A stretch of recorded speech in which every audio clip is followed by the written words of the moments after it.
27 сентября Республика Саха-Якутия отмечает День государственности. Этот праздник связан с знаменательным событием. Именно в этот день, в 1990 году, был принят исторический документ «Декларация о государственном суверенитете». Этот документ определил новое качество развития республики как части демократической федеративной России. Истоки государственности нашей республики лежат в далеком прошлом. Сегодня мы расскажем о первом опыте местного национального самоуправления, который состоялся 2 столетия назад.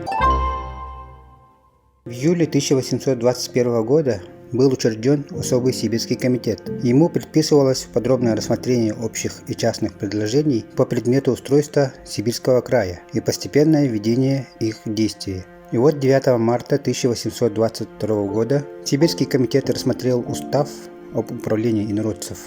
Его разработчиком был Михаил Михайлович Спиранский. Этот документ действовал вплоть до начала XX века и стал самым важным законодательным правительственным актом по отношению к народам Сибири. Согласно устава, органы самоуправления имели 3 ступени: низшее – родовое управление, среднее – инородное управо, высшее – Степная дума. 27 января 1827 года вышел указ Якутского областного управления об открытии Якутской степной думы. Ее главой стал губернаторский глава Иван Емельянович Мигалкин.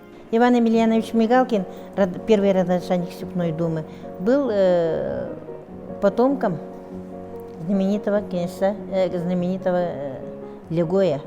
Мигалкин обладал очень лучшими качествами, которые его выдвинул в лидер общественного движения начала 19 века. Он сумел объединить всех голов. Это была, несомненно, очень крупная личность. Якутская степная дума стала практически выходить за рамки дозволенного.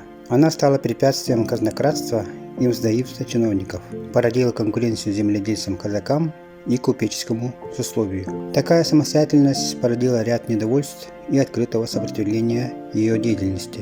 Кроме того, реформы не получили полного понимания и среди самих якутских родоначальников. Приезжавший в 1830 году Фердинанд Врангел писал, что Якутск разделился на 2 лагеря – сторонников реформ и противников. Ярыми противниками Степной думы были и Ивана Мигалкина, были и чиновники Якутского земского суда, которые потеряли не только властные полномочия, но и средства к собственному обогащению в связи с грузоперевозками и извозными деньгами. А это были очень большие деньги. После декабрьского восстания либеральное начало, новое начало устава, они начали давать крен.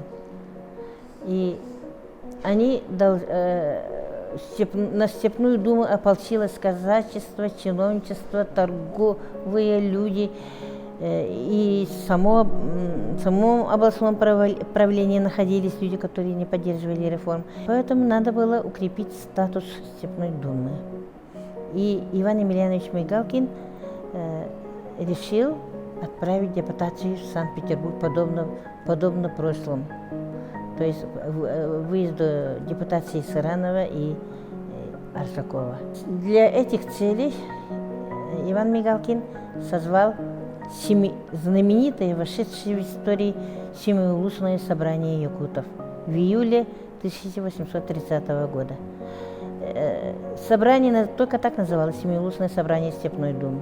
На самом деле были приглашены представители всех улусов Якутской области. Всего было аккредитовано 482 человека, делегата.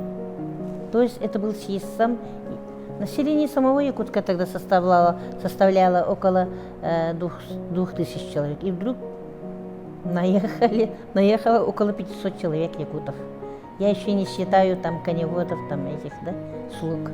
В 1830-х годах Степной думой были выработаны единые требования для всех якутских племен. Это было сделано с целью поездки якутской депутации к императору Петербургу для ходатайствования больших прав и свобод для якутского народа. Основной задачей депутации было укрепление статуса Якутской степной думы. Однако ей не суждено было явиться к царю Николаю I, так как в результате интриг и при череды внезапных загадочных смертей выбранных депутатов, а также смерти после продолжительной болезни главы Якутской степной думы Ивана Емельяновича Мигалкина, стало некому отправляться в путь. Якутский орган местного самоуправления остался без лидера. Проработав 10 лет, Якутская степная дума 22 ноября 1838 года по распоряжению иркутского генерал-губернатора была закрыта и распущена. Все, что завоевала Степная дума, то есть частное землевладение, да, вовлеченность в торговлю, административное обустройство, контрактная система на поставку тягостей, то есть Северный завод остался тем же также до 60-х годов 19 века, и опыт политической борьбы. Все это осталось и действовало до до установления советской власти в Якутии.